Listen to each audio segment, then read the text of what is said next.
Kuya, ano ba ito? Ay, sipukin mo. Iba kasi yung sinisipaw niya. Yung itlog mo.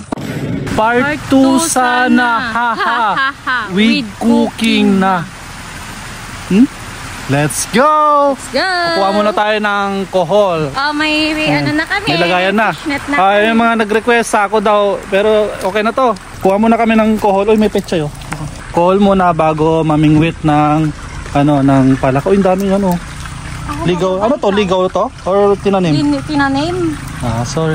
O, kuha ka na dyan ng kohol. Ito na, nakasando ko eh.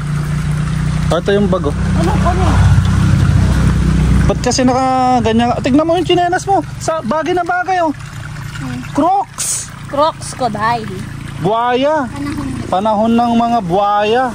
Dito kami kumukuha ng inuulam namin kuhol. Diba? Sipag ng bebe ko. No. Tari ko pa. Nandito na naman kami.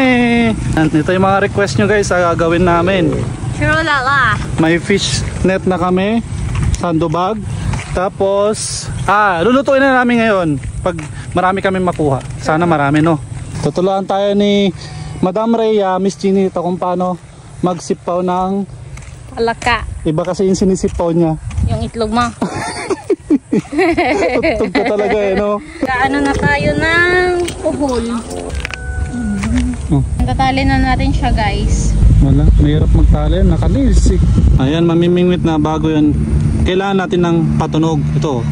Oo. Para lalapit. Oh, yan. Ikaw nga. Lihay mo nga. Bagay ah. Suyot.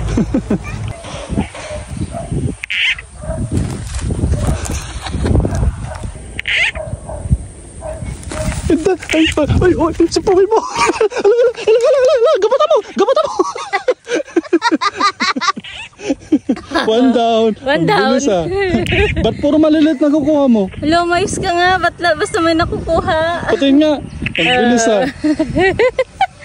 Sabi sa'yo, mayroon pa rin yan kahit walang tubig eh. Isa pa. Sige pa. At para may pang dinner tayo.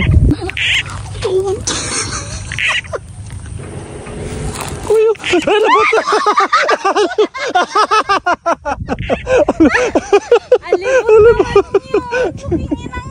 Kapag bagata lang tataya, di ba? Alibot ang peso. Nag-cute.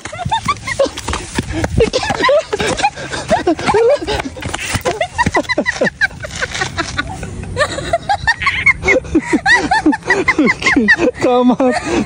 Tukulin mo. Hindi na, dyan nakawawa siya. And guys, wala kami makuha. Tapos ulan na dalawang piraso lang ngayon sobrang ulan papunta na Yan guys, umuulan na. Uwi muna tayo. Wala daw pa si Robby. Lakas ng ulan patakas na. Yan na, sige, banata mo karon. Mahal, basang-basa na tayo. Uy, di na biro magkasakit. Bawal magkasakit. Hindi tayo anak ng kontraktor. Yan, very good. Takso ka lang, bilisan mo. Takbo, Chinita. Hindi makatakbo. Aman! Wala guys, ang lakas na ng ulan. Hindi na makapamingwit nito.